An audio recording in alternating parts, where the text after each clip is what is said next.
রমজান মাস আইলে আমাদের সমাজে তারাবি লইয়া ডিবেট হয়, কয় রাকাত পড়মো, 8 রাকাত পড়মো না 11 রাকাত পড়মো না 20 রাকাত পড়মো, কথা কয় না। তারাবির নামাজ আমার এলাকায় 20 রাকাত, আমি 20 রাকাতই পড়মো। অনেকে কয় যে মক্কাতে পড়ে 20 রাকাত, মদিনায় পড়ে 20 রাকাত, অমুক জায়গায় পড়ে 8 রাকাত, তমুক জায়গায় পড়ে 8। তোমার মাসলা তোমার এলাকায় রাখো। তোমার এলাকায় যদি 20 রাকাত হয়, তুমি 20 রাকাতই আদায় করো। তুমি মাসলা লাগাইয়া ইসলামটাকে ভিন্ন ভিন্নভাবে ডিভাইড করার চিন্তা করো, কথা বলেন করো। কিন্তু যারা বলে 8 রাকাত পড়বে তাদের হাদিসটা সহি না, এরপরও তারা পড়ুক, আপত্তি নাই। কিন্তু অনেক জায়গায় দেয় মাসলা দেয় 20 রাকাত হবে না, তাদেরকেও বলবো যে তোমরাও চুপে দাও, তোমরা যতটুকু পারো ততটুকু পড়ো। নামাজকে দীর্ঘ করো, নামাজকে দীর্ঘ করো, খাটো করো না। নামাজকে দীর্ঘ করো, খাটো করো না। কারণ নবীজির রাত্রিবেলা নামাজে দাঁড়াইতো, নবীজির 2 পা ফুলিয়ে দিত।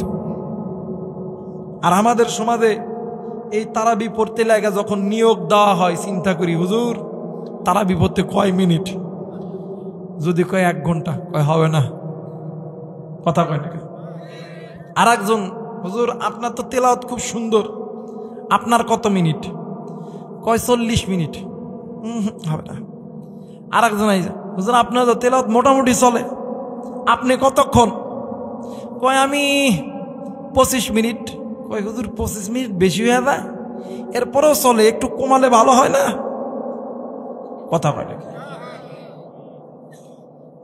তারাবি বলতে তাড়াতাড়ি না, তারাবি বলতে তাড়াতাড়ি না। আপনি কেরাত আপনি জোরে পড়েন, সমস্যা নাই, কিন্তু রুকু সেজদাটা নবীর সুন্নত তরিকায় হওয়া চাই, কথা বলেন ঠিক কিনা। রুকু সেজদাটা নবীর সুন্নত তরিকায় হওয়া চাই। আপনি যে রুকুতে যাবেন সুবহান রাব্বিয়াল আযীম যে 3 বার পড়বেন, এটা তো সময় থাকা লাগবে, কথা বলেন ঠিক কিনা। আপনি যে সেজদাতে যাবেন সুবহান রাব্বিয়াল আলা 3 বার পড়বেন, একটা সময় তো থাকা লাগবে নাকি কোন। এই সময় করে যদি পড়েন 20 রাকাত নামাজ পড়তে 25-30 মিনিট সময় সর্বনিম্ন লাগবে, কথা বলেন ঠিক কিনা। অনেকে দেখে খেলা, কথা কয় না। এই নামাজ পড়া যাবে। আরে ভাই, রমজান মাসটা আল্লাহ তাআলা তোমার আমার জন্য নাজিল করছে, তোমাকে আমাকে জাহান্নাম থেকে জান্নাতে নেওয়ার জন্য। এই জন্য রমজানটাকে আঁকড়ে ধরবো ইনশাআল্লাহ, যারা বলেন ইনশাআল্লাহ। অনেকে যারা কোরআন শিখতে পারেন না, রমজানে কোরআন শিখবেন। এই তো যে রমজান আসতেছে, রমজানটা অনেক দামি একটা রমজান।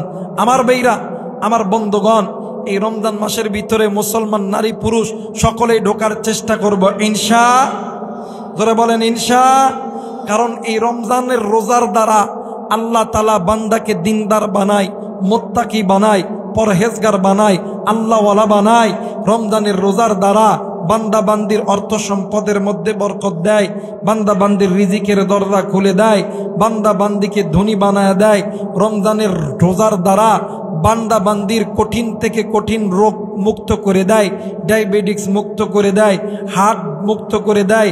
এরপরে ক্যান্সার থেকে আরো যদি কোনো দামি কোনো রোগ থাকে, সমস্ত রোগ থেকে আল্লাহ মুক্ত করে দেয়, জোরে বলেন আল্লাহু আকবার।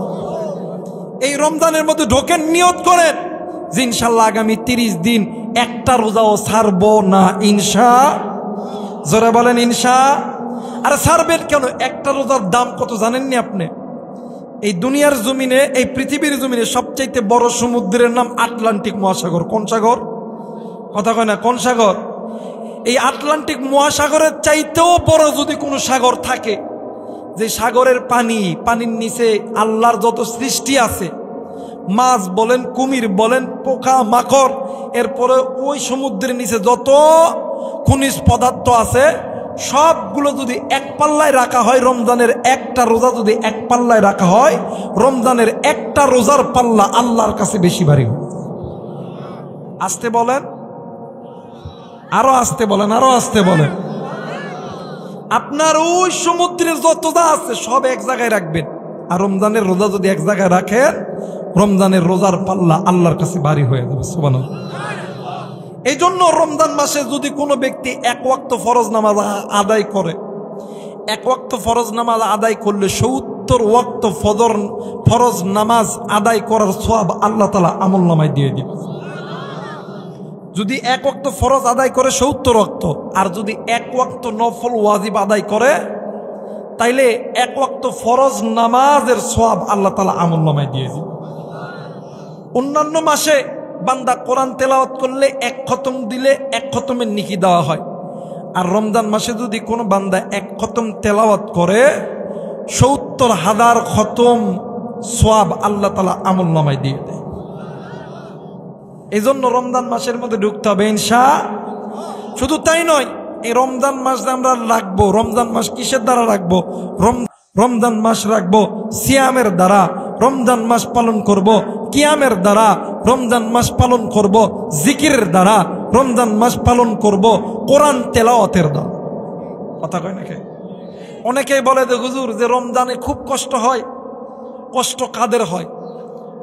যারা রোজা থাকা অবস্থায় চোখে গুনাহ করে, যারা রোজা থাকা অবস্থায় যারা গীবত করে, যারা রোজা থাকা অবস্থায় যারা মিথ্যা কথা বলে, রোজা থাকা অবস্থায় যারা হারাম খায়, এদের রোজার মধ্যে কষ্ট হয়। তিরমিজির হাদিস, আল্লাহর নবীর কাছে 2 জন ব্যক্তিকে সাহাবীরা আনছে, ডাক দেখে হুজুর এর মানে এই বান্দাদের রোজা আছে, এর নাকি অনেক কষ্ট হয়। আল্লাহর নবী ডাক দিয়ে কই, সাহাবী এদের সামনে 2টা পাত্র দাও, 2টা পাত্র দাও। এই 2টা পাত্র যখন দুজনের হাতে দিছে, আল্লাহর নবী বলতেছিলেন তোমরা এই দুজন এই পাত্রের ভিতরে একটু বমি করার চেষ্টা করো। 2 জন ব্যক্তি যখন 2 পাত্রের মধ্যে বমি করছে, একজনের পাত্রের যে বমিটা উঠছে, এই বমিটা পুরোটাই রক্ত। এটা কি? রক্ত। আর একজনের যে বমিটা উঠছে, এটা পুরোটা গরুর গোশত। আল্লাহর নবী ডাক দিয়ে কই, সাহাবীরা রে, এদের রোজাতে কষ্ট হবে না তে মুমিনের রোজায় কষ্ট হবে? সাহাবীরা বলতেছিলেন, ইয়া রাসূলুল্লাহ, এদের রোজা কষ্ট হওয়ার কারণ কি? কই, যার পেট থেকে রক্ত উঠেছে এ সকাল থেকে সন্ধ্যা পর্যন্ত রোজা থাকা অবস্থায় গীবত করে, এই জন্য রোজা রাখলে তার কষ্ট হয়। আর যার গরুর গোশত উঠছে, কই এর সকাল থেকে সন্ধ্যা পর্যন্ত রোজা রাখা অবস্থায় এ মিথ্যা কথা বলে, এ চোখের গুনাহ করে, এ সদা সর্বদা গুনাহের মধ্যে লিপ্ত থাকে, এই জন্য এর কষ্ট হয়।